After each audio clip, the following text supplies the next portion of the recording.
إن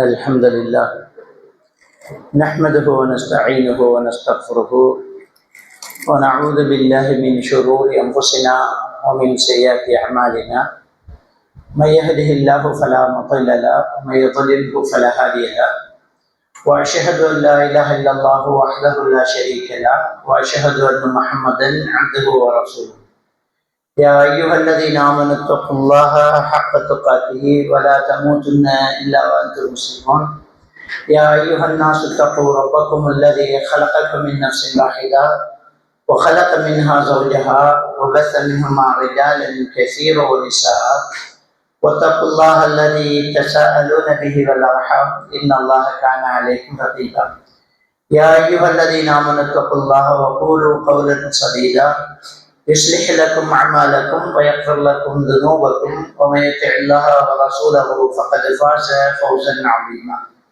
أما بعد فإن أصدق الحديث كتاب الله وإن خير الهدي هدي محمد صلى الله عليه وسلم وشر الأمور محدثاتها وكل محدثة بدعة وكل بدعة ضلالة وكل ضلالة في النار. எல்லா புகழும் எல்லாம் வல்ல அல்லாஹ் சுப்ஹானஹு வ தஆலாவுக்கே சலாமும் சலவாத்தும் ஸல்லல்லாஹு அலைஹி வஸல்லம் அவர்கள் மீதும் சஹாபாக்கள் தாபீன்கள் தபஅ தாபீன்கள் நல்லோர்கள் எல்லோர் மீதும் என்றென்றும் எப்போதும் உண்டாகட்டுமாக. அன்புக்குரிய அருமை சகோதரிகளே சகோதரர்களே, இஸ்லாமிய குடும்பம் அப்படிங்கிற ஒரு தலைப்பில் ஒரு சில விஷயங்களை இன்னைக்கு நாங்கள் பகிர்ந்து கொள்ள போகிறோம். பொதுவாக இந்த தலைப்பில் நிறைய பயான்களை நீங்கள் கேட்டிருக்கீங்க.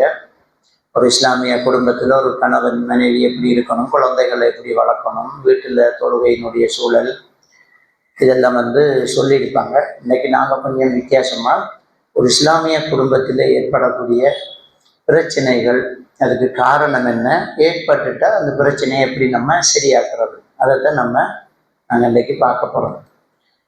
அப்போ முதல்ல ஒரு குடும்பம் அப்படிங்கிறது ஒரு திருமணத்தினூடாகத்தான் நமக்கு ஆரம்பிக்குது. அந்த திருமணமே இஸ்லாமிய அடிப்படையில் இருந்து தான் நம்ம ஒரு அல்லாஹ்வுடைய அருளை நம்ம அதிலிருந்து எடுத்துக்கொள்ளணும். முக்கியமான ஒரு விஷயம், திருமணம் சரியாகி போகும். அப்போ இந்த திருமணத்தை பொறுத்த வரைக்கும் ரசூலுல்லாஹி ஸல்லல்லாஹு அலைஹி வஸல்லம் அவங்க சொல்கிறாங்க, அன்னிக்காஹு மின் சுன்னத்தி, திருமணம் என்னுடைய வழிமுறை. அவன் ரகிப அன் சுன்னத்தி ஃபலைஸ மின்னி, யார் என்னுடைய வழிமுறையை வெறுக்கிறாங்க அவர்கள் என்னை சார்ந்தவர்கள் இல்லைங்கிறத ரசூலுல்லாஹி ஸல்லல்லாஹு அலைஹி வஸல்லம் அவங்க சொல்லி காட்டுறாங்க. அப்போ முதல் நம்ம ஆரம்பமே சரியாக இருக்கணும், அதில் நம்ம ரொம்ப கவனம் எடுக்கணும். ஒரு சிலர் என்ன செய்கிறாங்க, அந்த வயசு கோளாறு, நம்ம இருக்கக்கூடிய அந்த சூழல் தாக்கம், இதுகளை வச்சு என்ன செய்கிறாங்க, அந்த திருமணத்தை தவறான ஒரு முடிவில் கொண்டு வராங்க. அதில் முதல் ஆகப்பெரிய ஒரு தவறு என்னன்னு சொன்னால் காதலிக்கிறது. ஆகப்பெரிய ஒரு தவறு. இந்த உலகத்திலேயே ஆகப்பெரிய பாவம் வினை வைத்தல். வினை வைத்தலுக்கு அடுத்ததாக கடுமையான ஒரு பாவம் இருக்கும் என்றால் அது பெற்றோர்களை நோவினை செய்தல். பெற்றோர்களை நோவினை செய்தல்ல, பெற்றோர்களை திட்டுறது, அடிக்கிறது, ஏசுறது, சாப்பாடு கொடுக்காம இருக்கிறதெல்லாம் இருந்தாலும் பெற்றோர்களை நோவினை செய்யறதுக்குள்ளேயே ஆகப்பெரிய ஒரு விஷயம் இருக்குமா இருந்து அது லவ் பண்ணுறது தான்.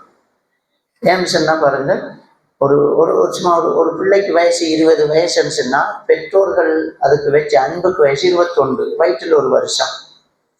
ஒரு ஆளை ஒருத்தன் ஒரு பையன் நேசிக்கிறான் அப்படின்னு சொன்னால் பார்த்து கியூட்டாக இருக்க, அழகாக இருக்க, ஒரு கன்னி பொண்ணாக இருக்கிற, இப்படித்தான் அவன் நேசிப்பான்.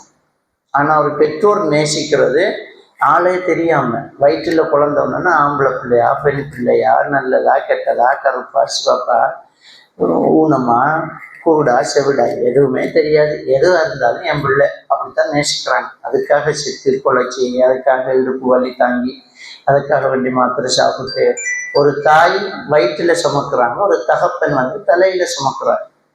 அந்த தகப்பன் இன்னைக்கு வெளிநாட்டில் வேலை செய்கிறாங்க, ஒரு ஒரு ஆபத்தான வேலை செய்கிறாங்க, ஒரு டிரைவிங் வாகனத்தை ஓட்டுறாங்க, ஊறுறாங்க, உழைக்கிறாங்கன்னா வீட்டில் நம்ம வைஃபு கர்ப்பமாக இருக்கிற அந்த குழந்தைக்கு சேர்க்கணும், பிள்ளைங்களுக்கு பார்க்கணுன்ற ஒரு தகப்பன் ஓடிக்கிட்டே இருக்கிறோம். எப்போவுமே நம்ம தகப்பன் நம்மளை தலையில் வச்சுக்கிட்டு தான் இருப்பார். நம்ம கண்ணுக்கு முன்னாடி நம்மளுக்கு தெரிஞ்ச கண்ணுக்கு தெரிஞ்ச வில்லன்னா தெரிகிறது பார்க்குறோம். ஆனால் நமக்கு பார்த்து பார்த்து செய்கிறது நம்முடைய தகப்பன் தான். நம்ம தூங்கினதுக்கு அப்புறமா பெட்ஷீட்டை சரி செய்கிற மாதிரி நம்ம தலையை தடவிட்டு போவார். வீட்டில் நமக்கு முன்னாடி அழமாட்டார். அவர் அழுகுறதுக்கு ஒரு ஓரமாக போய் நின்றுவார். எங்களுக்கு தெரியும் பள்ளிவாசல்ல எத்தனை அப்பாக்கள் எல்லாரும் போனதுக்கு அப்புறமா அழுதுகிட்டு இருப்பாங்க. அப்போ இப்படியாக இந்த தாய் தகப்பன் அந்த பிள்ளைக்காகவே கஷ்டப்பட்டு அதை பெற்று வளர்த்து ஒவ்வொரு வார்த்தையாக சொல்லி கொடுத்து அழகு பார்த்து உடுப்பு போட்டு துப்புரவு செஞ்சு அதை பார்த்து பார்த்து வளர்த்து கொண்டு வந்தால் அந்த தாய் தகப்பனுக்கு தெரியும் இதுக்கு எப்போ கல்யாணம் பண்ணி கொடுக்கணும், எப்படி மாப்பிள்ளை பார்க்கணும்னு அதுக்கு தெரியும். இவ்வளவு செஞ்சவங்களுக்கு அது பார்க்க தெரியாதா?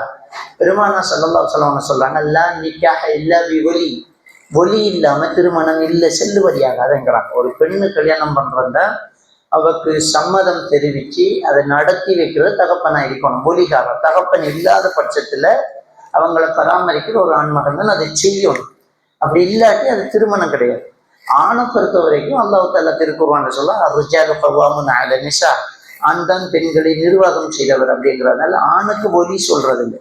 ஆனா அவருடைய பெற்றோர்கள் மனசை நோவடிக்காம அவரும் அதை பண்ணணும்.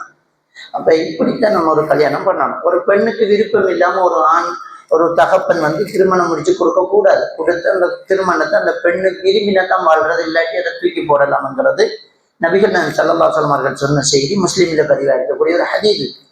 அதே மாதிரியாக ஒரு பெண்ணு தான் விரும்பின ஒரு ஆளை தகப்பனுடைய விருப்பம் இல்லாம கல்யாணம் முடித்தால் அது விபச்சாரம் தான், அது திருமணம் இல்லைன்னு ரசூலுல்லாஹி ஸல்லல்லாஹு அலைஹி வஸல்லம் அவங்க நேராங்க சொல்லிக் கொள்றாங்க. அப்ப இந்த விஷயத்துலதான் இன்றைக்கு நிறைய திருமணங்கள் மனக்கசப்புகளோட நடக்குது. சில இடத்துல ஊருக்கு தெரியக்கூடாது, இவ அடம் பிடிக்கிறா, சூசைட் பண்ணுவாங்கிறா, கையா இருக்கிறா, கழுத்துல தொங்க போறேங்கிறா, இப்படி எல்லாம் செய்யறா. வேற வழி ரெண்டு மனசுக்குள்ள சபிச்சுக்கிட்டு அழுதுகிட்டு கண்ணீரை தொடச்சிக்கிட்டு என்ன செய்யறன்னு சில பெற்றோர்கள் திருமணம் முடிச்சுடுவோம் அப்படின்னு முடிச்சு கொடுக்குறாங்க. ஆனா உண்மையிலே இந்த மனசு அதை என்ன ஏற்றுக்கொள்ளலை, ரொம்ப கஷ்டப்பட்டுக்கிட்டு இருக்கிறாங்கிறத நம்ம என்ன செய்யணும், ரொம்ப தெளிவாக புரிஞ்சு கொள்ளணும். அதே மாதிரி சிலர் ஓடியே போறாங்க. விரும்பினவங்க கூட என்ன செய்யறாங்க, ஓடியே போறாங்க. அல்லாத சாபம் அவங்கக்கிட்ட எப்பவுமே இருந்துகிட்டே இருக்கும். தொடக்கமே சரியில்லை, அப்ப எப்படி அல்லாத அருள் கிடைக்கும்? ஆகப்பெரிய ஒரு பிழையான ஒரு விஷயம் இந்த விஷயம். அப்போ ஒரு திருமண தொடக்கம் என்பது ரொம்ப ஒரு மோசமான ஒரு கலாச்சாரமாக இருக்கக்கூடாது. ஒரு விஷயத்தை நமக்கு நல்லா தெரிஞ்சுக்கணும். இந்த பொண்ணுங்க பசையனுங்க எல்லாருமே யோசிக்கணும். என்னன்னா, அல்லாஹ் சூரா ஹதீதுல 22வது வசனத்துல சொல்றார், மா அஸாப மின் முஸீபத்தின் ஃபில் அர்தி வலா ஃபீ அன்ஃபுஸிக்கும், இந்த உலகத்திலே உங்களையும் நடக்கிற ஒவ்வொரு விடயங்களும் இல்லா ஃபீ கிதாபின் மின் கப்லி அன் நப்ரஹா, உங்களை எல்லாம் படைக்கிறதுக்கு முன்னாடி எழுதிட்டாங்கிறான். எப்போ கல்யாணம் பண்ணுவாங்க, யாரை கல்யாணம் பண்ணுவீங்க, எத்தனை குழந்தை வைப்பீங்க, எவ்வளோ காலம் வாழுவீங்க, எப்போ சாகுவீங்கன்றது அல்லாஹ் எழுதிட்டான். அப்புறம் எதுக்கு நம்ம ஓடணும், நம்ம எதுக்கு நம்ம காதலிக்கணும்? நமக்கு எழுதினதுதான் கரெக்டா கிடைக்கும். இது எனக்குத்தான் என்று அல்லாஹ் எழுதினா கரெக்டா கண்டிப்பா இது எனக்கு டைமுக்கு கிடைக்கும். அவசரப்பட்டு நான் திருடினா கடைசி வரைக்கும் இது எனக்கு ஹராமா கிடைக்கும். திருடாம நான் விட்டுருந்தா குறைஞ்சபட்சம் இது எனக்கு ஹதியாவாவது கிடைக்கும். அசரத்து உங்களுக்கு கிஃப்ட்னு தந்துடுவான். அப்ப நமக்கு எழுதினது அந்த எக்ஸ்ங்கிற மாப்பிள்ளைன்னா நம்ம அவசரப்பட்டு லவ் பண்ணி ஓடினா கடைசி வரைக்கும் ஹராமான வாழ்க்கையா பேத்துடும். உன் பாட்டுக்கு நீ சும்மா ஆயிடி, அவங்க வாப்பா அம்மாவே உன் காலை பிடிச்சி கெஞ்சுவாங்க, நல்ல மாப்பிள்ளை சரி சொல்லுமா, நல்ல மாப்பிள்ளைன்றான். ஒரு பையன் லவ் பண்றான்னா அவனுக்கிட்ட இஸ்லாமும் இல்லை, நம்மக்கிட்ட இஸ்லாமும் இல்லை. என்ற ஒரு ஆண்மகன் காதலிக்கிறான்னா அவன்கிட்ட மார்க்கம் அறவே இல்லை. அவன் உண்மையான ஒரு முஸ்லீமா இருந்தா அவனுடைய விருப்பத்தை அவங்க வீட்டுல சொல்லி, அவங்க போய் அந்த பொண்ணு அப்பா கிட்ட சொல்லி, எங்க பையனுக்கு உங்க பிள்ளைய விருப்பம் அறிகிறது பேசிக்குவோமா என்று பேசி முறைப்படி நடந்தால் அது இஸ்லாமிய கல்யாணம். அவர் குறுக்கு வழியில ஷார்ட்கட்ல என்ன செய்யறாரு, நம்ம காதலிச்சுப்போமா, ஐ லவ் யூங்கிறார்.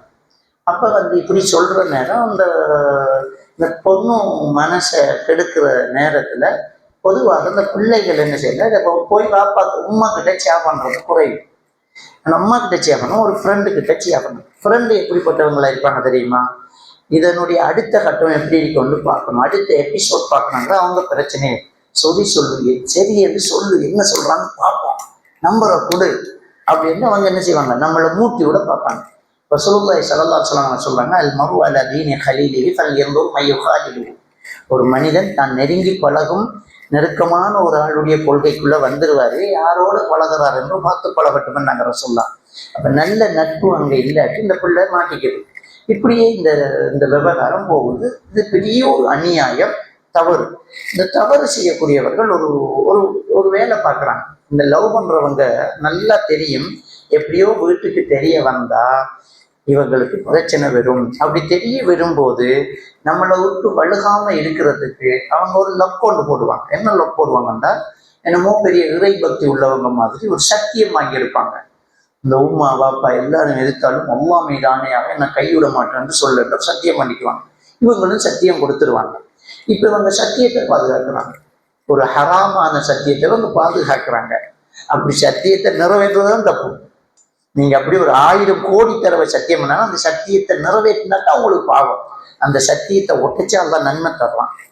ஏன்னா ரசூலுல்லாஹி ஸல்லல்லாஹு அலைஹி வஸல்லம் அவங்க சொல்றாங்க, அல்லாஹ்க்கு மாறு செய்த விஷயத்தில் சத்தியம் கிடையாதுன்னு. அல்லாஹ்க்கு மாறு செய்த விஷயத்துல நீங்க சத்தியம் பண்ணிட்டு, நான் இந்த கடையில சாராயம் குடிப்பேன், கைவிட மாட்டேன், அல்லாஹ் மீது ஆணைன்னு சொன்னா குடிக்கணுமா? அதை விடணும். காதலிக்கிறது ஒரு ஒரு கலாச்சீர்கட்டு, ஒரு விபச்சாரம் தான் அதுவும்.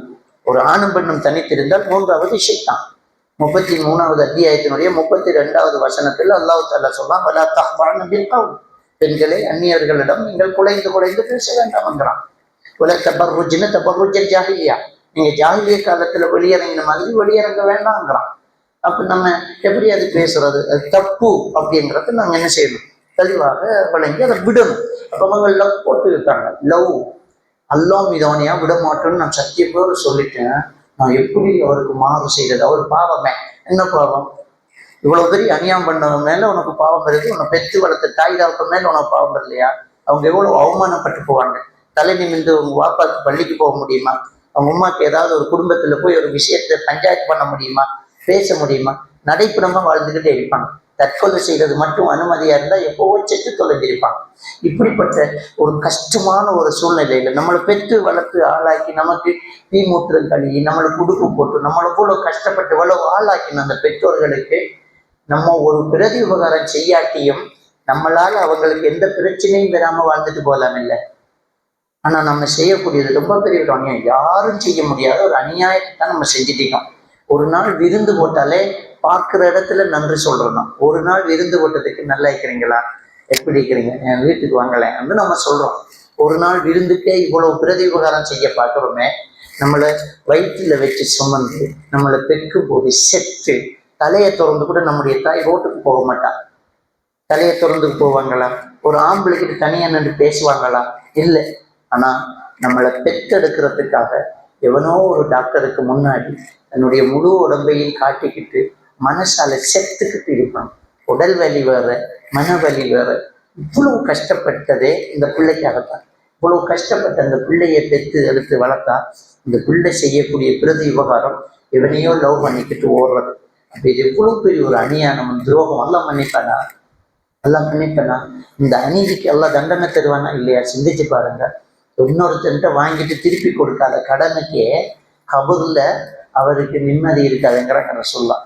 அவர் ஷஹீதாகி யுத்தத்துல மௌத்தானாலும் அவருக்கு மன்னிப்பு கிடையாதுங்கிறாங்க. அப்ப இந்த பெரிய அநியாயத்துக்கு, எவ்வளவு பெரிய துரோகத்துக்கு எல்லாம் எங்க மன்னிக்க போறான்?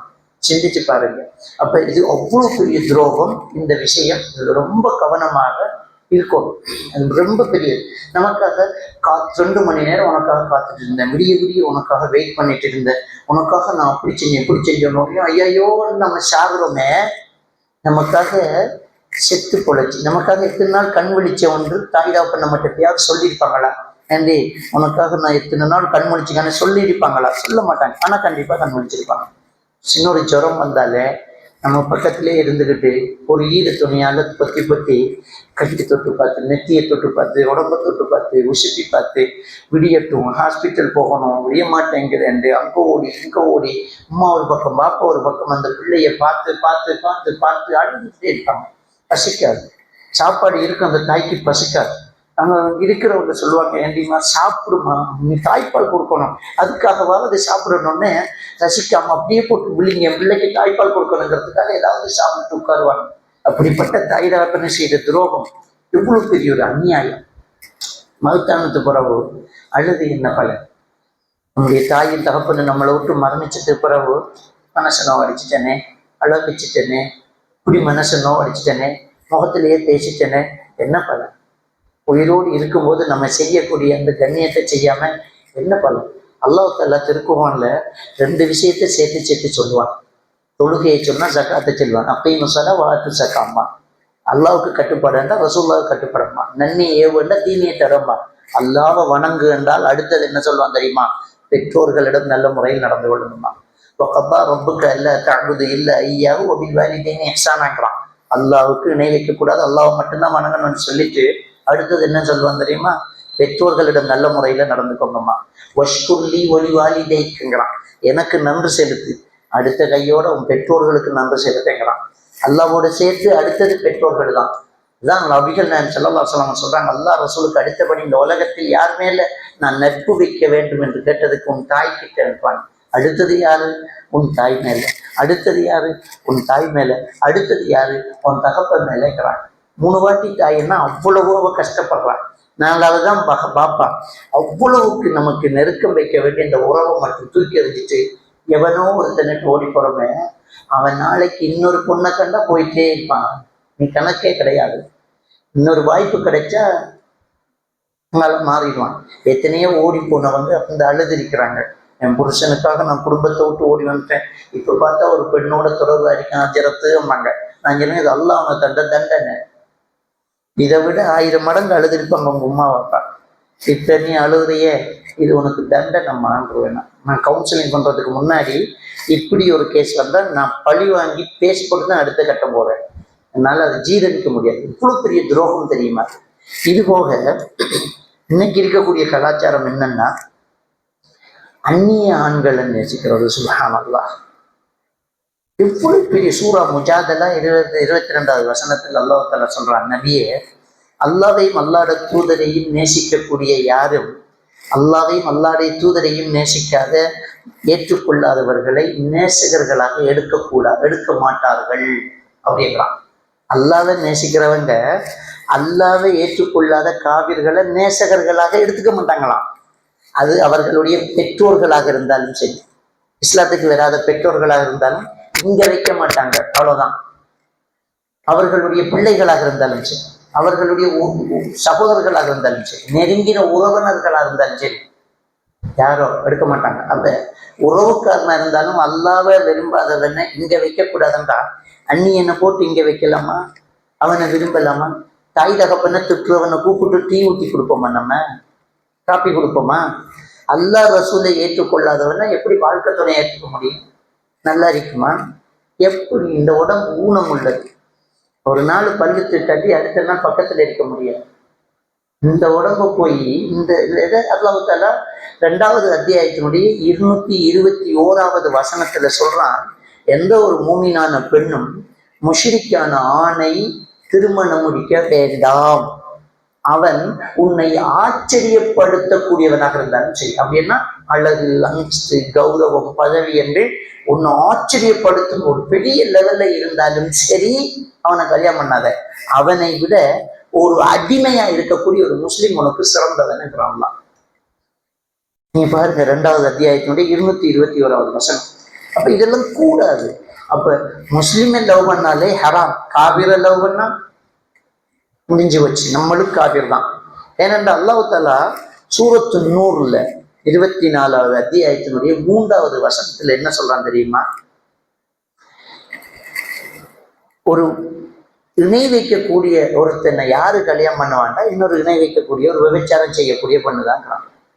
ஒரு விபச்சாரம் செய்யக்கூடிய ஒரு பெண்ணு இன்னொரு விபச்சாரம் செய்யக்கூடிய ஒருத்தனை அல்லது இன்னொரு விபச்சாரம் செய்ய ஒரு இணை வைக்கக்கூடிய ஒருத்தனை தான் கல்யாணம் பண்ணுவா. அவருக்கு முஸ்லீம் தகுதி இல்லைங்கிறான். ஒரு முஸ்லீம் தகுதி இல்லைங்க. இந்த குர்ஆன் வசனத்தை நிறைய பேர் தப்பா விளங்கியிருக்காங்க. அதாவது ஒரு விபச்சாரம் செய்யக்கூடிய ஒருத்தர் கல்யாணம் பண்ணா கண்டிப்பா அவவும் எப்பவோ விபச்சாரம் செஞ்சிருப்பா அப்படின்னு நினைக்கிறாங்க அந்த வசனத்தை.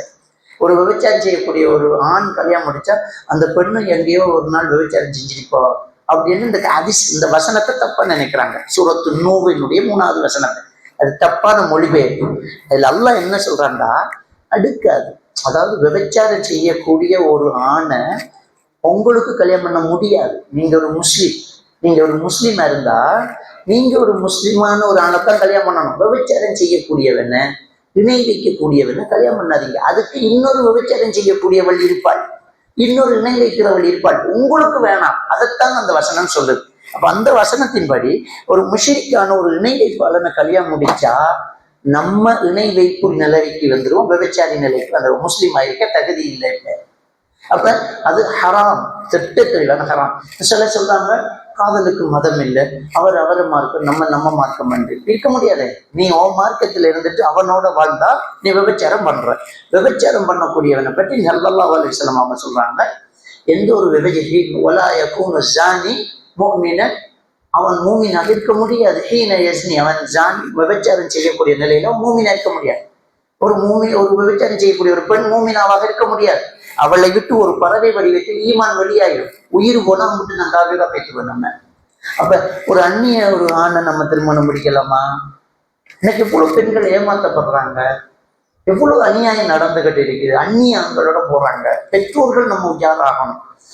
பெற்றோர்கள்ட்ட போய்மா அவங்க பொண்ணு ஒரு பையனோட பேசிக்கிறாமா, என் பிள்ளை எங்களுக்கு தெரியும், என் பிள்ளை நெருங்க முடியாது, நம்புறது. நம்ம பிள்ளை தங்கம் தான், ஷைத்தான் தங்கம் இல்லையே. ரசூலுல்லாஹி ஸல்லல்லாஹு அலைஹி வஸல்லம் அவர்கள் ஒரு ஆணும் பெண்ணும் தனித்திருந்தால் மூன்றாவது ஷைத்தான் என்று யாருக்கு சொன்னாங்க? நம்மள மாதிரியான ஈமானிய பலகீனமான ஆட்களுக்கு சொன்னாங்களா? அவுலியாக்களுக்கு எல்லாம் உலியாக்கள் 1 கோடி ஆலிம்ஸாக்கு சமனான சஹாபாக்களை பார்த்து தான் சொன்னாங்க, ஒரு ஆணும் பெண்ணும் தனித்திருந்தால் மூன்றாவது ஷைத்தானா நம்ம எல்லாம் என்ன ஆத்துறோம், எந்த நிலையில இருக்கிறோம் சிந்திச்சு பாருங்க. நம்ம என்ன சொல்லணும், என் பிள்ளை எனக்கு தெரியும், நீங்க போங்க, பொறாமையில சொல்றீங்க. தப்புமா? தப்பு. நம்ம பிள்ளைய கண்ணுக்க வச்சுக்கணும், தனியா விடாதீங்க. ஏன்னா இந்த சூழ்நிலைகள் தான் ஒரு பிள்ளைய தவறு செய்ய வைக்குது. இன்னைக்கு கேள்விப்படுறோம், அந்நிய ஆண்களோட போறாங்க, பேசிக்கிறாங்க, ஜாலியா சுற்றுறாங்க, போறாங்க, தவறு நடக்குது, ஓடுறாங்க, எல்லாம் அநியாயம் நடக்குது. அந்த வயசு அப்படித்தான், ஒண்ணுமே யோசிக்காத வயசு. அந்த வயசுல தவறு செஞ்சுட்டு அப்புறமா அழுவாங்க. அந்த தவறு செய்யாம பெற்றோர்கள் பார்த்துக்கணும், பிள்ளைகள் அதை யோசிக்கணும். அப்போ ஒரு அந்நிய ஆணை நேசிச்சு அந்நிய ஆணோட போனால் அது எவ்வளவு பெரிய ஒரு பாவமாக மாறும்ங்கிறத நாங்கள் தெளிவாக புரிஞ்சுக்கணும். அப்போ ஒரு குடும்பத்தை தொடங்குறது, ஆரம்பிக்கிறதுங்கிறதே ஒரு இஸ்லாமிய அடிப்படையில் இருக்கணும். அப்ப இந்த விஷயம் விட்டுருவோம். நம்ம ஒரு தவறு என்று தெரிஞ்சா அதுக்கு கைமாறு, அதை கைவிடுறதான். அது முஸ்லீம் பையன் இருந்தாலும் சரி, முஸ்லீம் அல்லாத பையன் இருந்தாலும் சரி, லவ் ஹராம், விட்டுடும். தௌபா செஞ்சு இந்த புனித ரமலான் மாசத்துல தௌபா செஞ்சு திருந்தாட்டி நம்ம மனுஷனே கிடையாது, விட்டுரும். அது எத்தனை வருஷம் லவ் பண்ணுவேன் நம்ம? எத்தனை வருஷம்? மேக்சிமம் ஒரு 5 வருஷம் லவ் பண்ணியிருப்போமா? ஒரு 15 வயசுல லவ் பண்ணாலும் ஒரு 5 வயசு, 10 வயசுல லவ் பண்ணாலும் ஒரு 10 வருஷம். தாய் தகப்பன் எவ்வளவு வருஷமா லவ் பண்றாங்க நம்மள, அது தெரியுமா? நமக்கு நம்மளை பார்க்காமலே நேசிச்சவங்க, வயிற்றுல வச்சு நேசிச்சவங்க. ஏன் அந்த தாய் தகப்பனுக்காக இதை தூக்கி எறிய முடியாதா? ஒரு ஹராத்தை தூக்கி எறிஞ்சிட்டு ஹலாலுக்குள்ள வர முடியாதா? என்ன இப்போ? ஆனா ஒரு விஷயம் மட்டும் நமக்கு தெளிவா வழங்கணும். அல்லாஹ் தஆலா சூரத்துல் அன்ஆம்ல 59வது வசனத்துல சொல்றான், ஒமா தஸ்குத்து மின் பரக்கத்தின் இல்லா யஅலமுஹா. ஒரு மரத்துல இருக்கிற இலை கூட அல்லாத நாட்டத்தில் இல்லாம கீழே விழாதங்களாம். அப்ப அல்லாத எழுத்துட்டான நடக்கும். எதுக்கு நம்ம அநியாயமா நேசிக்கணும், இன்னொருத்தன் லவ் பண்ணணும்? அல்லாத எழுத்து நடக்கும். அல்லா கிட்ட துவா கேட்கணும், யா அல்லாஹ் மார்க்கம் உள்ள சாலிகான ஒரு கணவனை தாயாலான்னு துவா கேட்கணும். நம்ம எல்லாரும் என்ன நினைக்கிறோம்னா, எனக்கு அவனை பிடிச்சிருக்கிறது சுயநலமா யோசிக்கிறோம். அதுக்கு மேல யோசிக்கணும், என் பிள்ளைகளுக்கு நல்ல தகப்பனை தேவை மட்டும் யோசிக்கணும். எந்த பிள்ளை தன்னுடைய அப்பா ஒரு இந்துவாக இருக்கிறத விரும்புவான்? எந்த பிள்ளை தன்னுடைய அப்பா ஒரு கிறிஸ்தவனாக இருக்கிறத விரும்புவான்? எந்த பிள்ளை என்னுடைய பாப்பாட உம்மா நன்னம்மா ஒரு காவிரா இருக்குவா, பொட்டு வச்சிருப்பா, சிலையை வணங்குவாங்கிறத எந்த பிள்ளை எதிர்பார்ப்பான்? ஒரு சுதந்திரம் நம்ம பிள்ளை போய் சேர்ந்து விளையாடுற இடமெல்லாம் ஈமான் கொட்டி கிடக்கக்கூடாதா? இஸ்லாம் பரவி இருக்கக்கூடாதா? அப்ப நம்ம பிள்ளை வளர இடமா இது? இந்த கோயில், இந்த திருவிழாக்கள், இது நம்ம பிள்ளை வளர இடமா? இந்த சிலைகள், இந்த பொட்டு, விபூதி, குங்குமம், இதெல்லாம் இருக்கிற இடம் தான் என் பிள்ளை வளரணுமா? சுயநலமாக யோசிக்கிறோமே நம்ம. நம்முடைய ஆசைக்கும் காமத்துக்காகவும் நம்ம பிள்ளைகளை பலிக்கடவாக்குறோமே. நாளைக்கு ஒரு டிவோர்ஸ் ஒன்று வந்துட்டா என் பிள்ளை எனக்கிட்ட தாண்டு கோர்ட்ல கேஸ் போட்டு எடுத்துக்கிட்டு நம்ம பிள்ளைய ஒரு சிலை வணங்கி ஆக்கி விட்டுருவான். நம்ம வயிற்றுல வளர்ந்த ஒரு பிள்ளை நரகத்துக்கு போகுது. நியாயமாயிது? இதெல்லாம் யோசிக்க மாட்டேங்கிறோம். தயவு செஞ்சு இந்த விஷயத்துல ரொம்ப கவனமா இருக்கணும். தூக்கி போட்டுட்டு திரும்பி வரணும். இஸ்லாத்துக்கு வந்த உடனே அந்த முஷ்ரிக்குகளாக இருந்த மக்கத்து காவிர்களே கணவனை தூக்கி எறிஞ்சாங்க. இக்ரிமா ரலியல்லாஹு தன்னுடைய மனைவி மக்கா வெற்றியில இஸ்லாத்தை ஏற்றுக்கொள்றாங்க. அவர் கணவர் தான் இக்ரிமா, அபூஜஹலுடைய மகன். அவர் பிறகுதான் இஸ்லாத்துக்கு வர்றார். இஸ்லாத்துக்கு வர்றதுக்கு முன்னாடி மனைவி கிட்ட வந்தார், தள்ளி நின்று, நீ என் புருஷன் கிடையாது, நான் பொண்டாட்டி கிடையாது, எனக்கு உனக்கு நான் தேவையில்லை, களிமா சொல்லு. கல்யாணம் முடிச்சு வாழ்ந்து முடிஞ்சவே அவனுக்கும் நான் தேவையா, இஸ்லாத்துக்கு வா, இல்லாட்டி புறமுத காட்டி ஓடிட்டே போ, எனக்கு அல்லாஹ் ரசூல் தான் முக்கியம். கல்யாணம் முடிச்ச ஒரு பெண்ணாலே இப்படி சொல்ல முடியுது, காதலிச்சவளால சொல்ல முடியலன்னா இவ எவ்வளவு மோசமானவளா இருப்பான், இவளை தூக்கி எப்படி போடுவான் அல்லாஹ் நரகத்துல, சிந்திச்சு பாருங்க. ஆக இன்னைக்கு இவ்வளவு பெரிய பிரச்சனை இந்த கல்யாணத்தை தொடங்கும் போதே இருக்குது. அடுத்தது அந்த கல்யாணம் என்று வந்தாலே அந்த கல்யாணம் ஹலாலா இருக்கணும், வீண்விரை இல்லாமல். இன்றைக்கு இங்கே இந்தியாவை விசாரிச்சோன்னு சுபஹானல்லாஹ், அந்த கல்யாணத்துக்கு ஏற்பாடு செஞ்சுக்கிற ஃபங்க்ஷன்கள், கல்யாணம் வந்தா ஈஜாப் கபுல் நடக்கும், நிக்காக நடக்கும், அப்புறம் ஒரு ஒலிமா கொடுப்பாங்க, அவ்வளவுதான் கல்யாணம். அந்த ஒலிமா அவன் வசதிக்கு ஏற்ற மாதிரி கொடுப்பான். அதுக்கு முன்னாடி மருதாண்டி ஃபங்க்ஷன், அந்த ஃபங்க்ஷன், இந்த ஃபங்க்ஷன், ஹோல் புக் பண்ணி ஹோல் டெக்கரேஷன் பண்ணி லட்ச கணக்கில் கொட்டி அம்புட்டு பணமும் வீண்டாம். ஒரு பள்ளி கட்டலாம், ஒரு கல்யாணத்துக்கு செலவழிக்கிற செலவுக்கு ஒரு பள்ளி வாசல் கட்டலாம், எத்தனை ஆலிம்கள் ஓதுறதுக்கு மதரசாக்கு டொனேட் பண்ணலாம், எத்தனை ஏழைகளுக்கு சாப்பாடு கொடுக்கலாம், இந்த காஜாவுக்கு அனுப்பி வைக்கலாம், எவ்வளவு பெரிய விஷயங்கள்லாம் செய்யலாம். சும்மா போட்டு லட்சக்கணக்கில் செலவழிச்சு அன்னைக்கு தான் அல்லாஹ் ரசூலுக்கு மாறு செய்ய தொடங்குறது. ஃபேஷியல் செஞ்சிருவாங்க, 20,000 ரூபாய், 30,000 ரூபாய், 50,000 ரூபாய் செலவழிச்சு ஃபேஷியல் செஞ்சு இந்த முகத்தையே வேற கலராக மாற்றி ஃபேஷியல் செஞ்சு கல்யாண ஹாலில் இருப்பாங்க. தொழுகை டைம் ஆகும், உதவி செய்ய முடியாது. ஏன்னா உதவி செஞ்சால் 30,000 ரூபாய் கலண்டுரும், உதவி செய்ய முடியாது. புருவத்தை வலிச்சுட்டு வேற புருவம் போட்டு எல்லாரோட சாபத்தில் இருக்கிறாங்க. இதுக்கு முஸ்லீம் கல்யாணமா?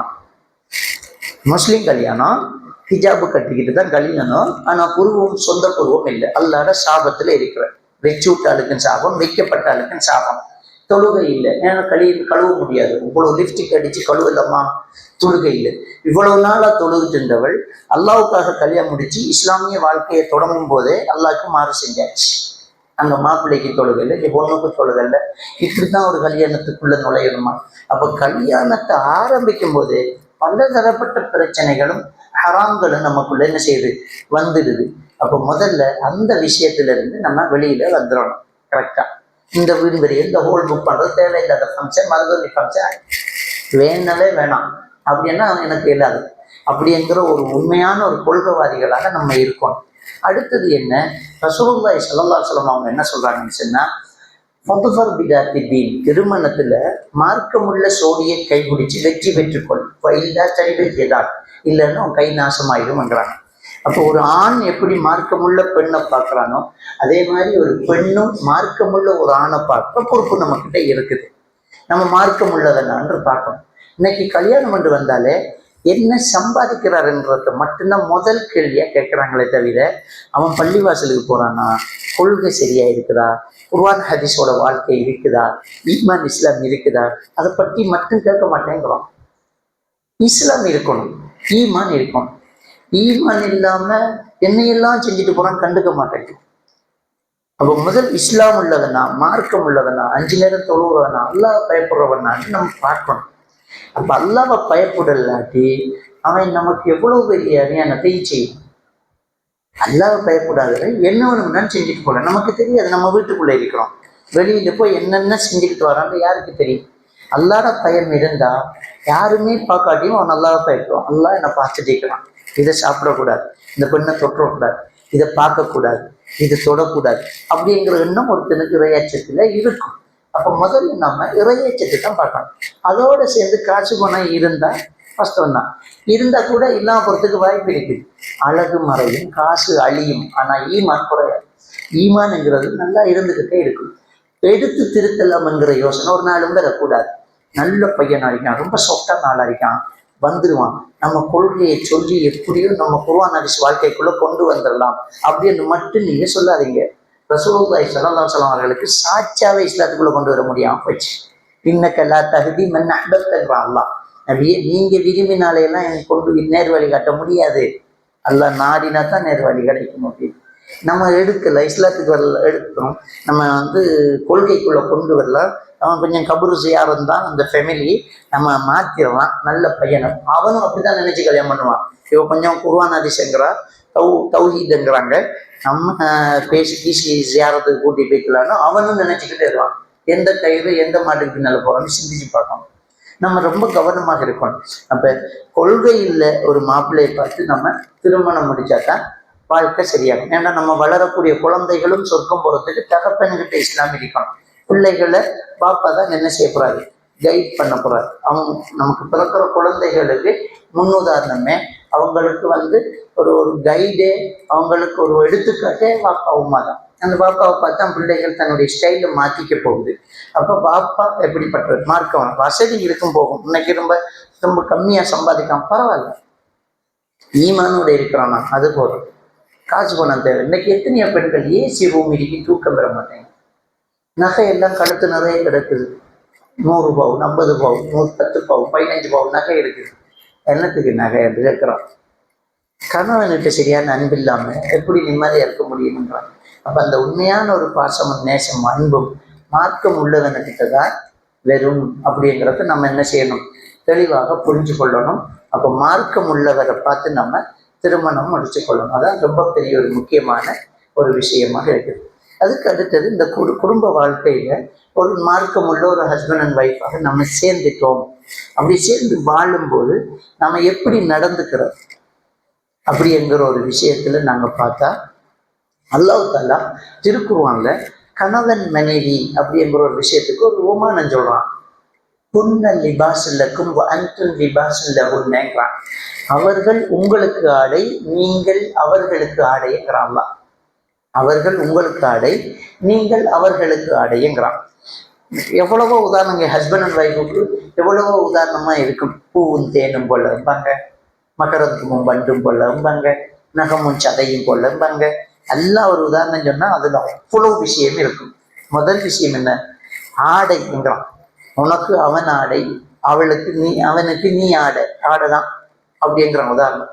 அந்த ஆடையை எல்லா விஷயத்திலையும் நம்ம தேடி பார்க்கணும். ஆடையை எப்படி சாய்ஸ் பண்ணுவோம்டா, கணவனை எப்படி சாய்ஸ் பண்றதுன்னு வந்துடுது. ஆடையை எப்படி சாய்ஸ் பண்ணுவோம், முதல்ல ஆடையை நம்ம எடுக்கும்போது ஃபர்ஸ்ட் விஷயம் என்ன தெரியுமா, எங்க கலாச்சாரத்துக்கு ஏற்ற மாதிரி போடுப்பார். நான் முஸ்லீம், அவன் தூக்கி போடுவான். மேடம் நல்ல புது ட்ரெஸ் ஒன்று வந்திருக்கேம்மா, தூக்கி போடுவான். இல்லை உருவப்படம் இருக்கணும், நீ சும்மா தந்தாலும் வேணாம், நாங்க முஸ்லீம்கள் எங்களுக்கு ஏற்ற மாதிரி போடணும். ஃபர்ஸ்ட்டுக்கு அதுதான் பார்ப்போம், கலாச்சாரம் சரியா இருக்குதா. ஹாம் கட், கை இல்லை, பின்னுக்கு ஜன்னல் வச்சிருக்கு, சோல் இல்லை, டிஷர்ட் வேணாம், அதை வேணுமெண்டா உங்க ஆட்களை கொடுங்க, நாங்கள் முஸ்லீம்கள். அப்போ ஒரு ஆடையை தேர்வு செய்யும் போது கலாச்சாரத்தை பார்ப்போம், மதத்தை பார்ப்போம். அப்போ கணவனை தேர்வு செய்யும் போது மார்க்கத்தை பார்க்கணும். வந்துச்சு அந்த ஆடையை நாங்கள் எடுத்தா முதல் விஷயம் என்னன்னா, ஆடையை எடுத்து நம்ம எப்பவுமே ஆடையோடையே இருக்கணும். ஆடையை விட்டுட்டு தனியா போறது இல்லை. சந்துக்குள்ள போகும்போது கூட கவன் ஆடையோட தான் நம்ம போறோம். ஆடை இல்லாம மனுஷனே கிடையாது. அப்போ கல்யாணம்ங்கிற ஹஸ்பண்ட் அண்ட் ஒய்ஃப் சேர்ந்து தான் இருக்கணும். அவங்க பிரிஞ்சிருக்க கூடாது. அவங்க எப்பவுமே சேர்ந்து இருக்கணும். வெளிநாட்டுக்கு வேலைக்கு போனாலும், வெளியூருக்கு வியாபாரத்துக்கு போனாலும், தொழிலுக்கு வெளியில போனாலும், அந்த ஹஸ்பண்ட் அண்ட் ஒய்ஃபுக்கு இடையில நல்ல ஒரு ரிலேஷன்ஷிப் இருந்துகிட்டே இருக்கணும். அதை மாப்பிள்ளையும் புரிஞ்சிருக்கணும், மனைவியும் புரிஞ்சிருக்கணும். நல்ல ரிலேஷன்ஷிப். ஏன்னா இவங்களுக்குள்ள தொடர்பு நம்ம ஒரு ஆடையை வேண்டி போடாம கொடி வச்சா எவனோ ஒருத்த மாட்டிக்கிட்டு போவான், எவ்வளோ ஒருத்தி எடுத்துட்டு போயிடுவாள். நாம பேசி, நாம கதைச்சு, நாம அன்பு காட்டி, நாம பாசம் காட்டி நமக்குள்ள வச்சிருக்க பார்க்கணும். ஆடை என்பது நம்மளோடைய இருக்கணும். அதுல ரொம்ப கவனம் செலுத்தணும். என்னுடைய ஆடை அப்படிங்கிறத நம்ம என்ன செய்யணும், பார்த்து மெயின்டைன் பண்ணிக்கிட்டே இருக்கணும். அப்ப எப்படி நம்ம அதை மெயின்டைன் பண்றோம், ஆடையை நம்ம எப்படி போட்டுக்கிட்டு இருக்கணும்னா, நம்மளோட ஆடையை நம்மளோடு வச்சுக்கிட்டே இருக்கிறோம் இல்ல, போட்டுக்கிட்டே இருக்கிறோம் இல்ல, அந்த ஆடைக்கு சிரமம் வராம தான் அதை போட்டுக்கிட்டே இருப்போம். என்னுடைய ஆடையை போட்டுட்டு நான் ஒரு கல்லு மேல இப்படி உட்கார மாட்டேன். ஐயோ இந்த ஆடை இந்த கல்லில் உட்கார்ந்தா பின்னாடி நூல் எல்லாம் வந்துடும், இந்த ஆடையை போட்டுட்டு மழையில நலையக்கூடாது, என் உடுப்பு நலைஞ்சிடும், இந்த ஆடையை போட்டு இப்படி எப்படியே உட்கார்ந்துக்கிட்டு கசங்கிடும், இந்த ஆடையை போட்டுட்டு நம்ம மண்ணில் பிறலக்கூடாது அந்த ஆடை கெட்டுரும். அப்ப நம்முடைய கணவன் நம்மளோடய வச்சுக்கிட்டு இருக்கணும், ஆனா அந்த ஆடை கசங்காம வச்சிருக்கணும். நம்முடைய ரிலேஷன்ஷிப் எப்படின்னா அந்த ஆடைக்கு தொந்தரவு இல்லாம பார்த்துக்கொள்ளணும். அப்ப முக்கியமான ஒரு விஷயம் என்னென்றால், ஆடை நல்லா இருக்குது, ஆடைக்கு எந்த பிரச்சனையும் இல்லை, ஆடை திருப்தியா இருக்குது அப்படிங்கிற ஒரு விஷயத்த நம்ம பார்த்துக்குவோம். ஆடை அழுக்கான உடனே கழுவிடுவோம். அப்ப ஆடையை நம்ம நல்லா பார்த்துக்கணும். கணவன் என்கிறது நம்முடைய ஆடை என்று அல்லாஹ் உதாரணமா சொல்றார். அந்த கணவன் என்கிற அந்த ஆடையை நம்ம நெருக்கமா வச்சிருக்கும் போது ரொம்ப தொல்லை கொடுத்து மனசு உடைஞ்சிற அளவுக்கு வச்சிருக்க கூடாது. ஒரு சிலர் இருக்கக்கூடிய பிரச்சனை என்னன்னா, பேசிக்கிட்டே இருக்கும், அவருக்கு வியாபாரமே பார்க்க முடியாத அளவுக்கு டிஸ்டர்ப். சிலர் பேசுறதே இல்லை, அது தப்பு. சிலருக்கு ஓசிடிங்கிற ஒரு பிரச்சனை வரும், ஒப்சசிவ் கம்பல்சிவ் டிஸார்டர்ங்கிற ஒரு மனநோய். அந்த மனநோயில தன்மை என்னன்னா ஓவர் சந்தேகம், சும்மாவே சந்தேகம் பெறும். அந்த ஓசிடி என்கிறது அது பல வகையில சந்தேகம் பெறும். சிலர் கையை கழுவினா கழுவி கழுவி கழுவி கழுவிப்பாங்க, பாத்ரூம் போனால் லேட் ஆகுவாங்க, உது செய்ய போனா குளிக்க போனா மணி நேர கணக்கில் குளிப்பாங்க, அதாவது உடுப்பு துணியை காய போட்டுட்டு பக்கத்துல ஒரு உடுப்பு பட்டா திரும்ப கழுவுவாங்க, மேல துணி போட்டிக்கும் போது கீழே நாய் போனோம், ஐயோ அந்த நாய் இது பட்டிருக்கும் நஜீஸ் பட்டிருக்கும்பாங்க. இது ஓசிடியில் உள்ளது, ஒப்சசிவ் கம்பல்சிவ் டிஸார்டர். இது வேற விஷயத்திலேயும் பெரு. கணவன் யாரோடையும் பேசுவானோ, யாரோடையும் தொடர்பு அடிக்கணும், போனை தூக்கல்ல, என்னாச்சு, இதே பையன். இந்த பயத்தோட வாழ முடியுமா? அதுக்கு ஈமான் உள்ள மார்க்கம் உள்ளவர் தானே கல்யாணம் பண்ணா நிம்மதியை தானே வாழணும்.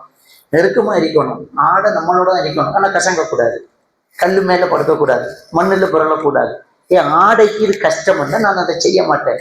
கணவனுக்கு இது கஷ்டமா இருக்கு, எப்போ பார்த்தாலும் அரை மணி நேரத்துக்குள்ள போல் வீடியோ கொடுப்பாங்க, பிங்கடிக்கிறீங்க, என்ன செய்வீங்க, எவ்வளவு டிஸ்டர்ப் ஆயிடுச்சு. அவருக்கு ஒரு அவமானம் ஆயிடும்.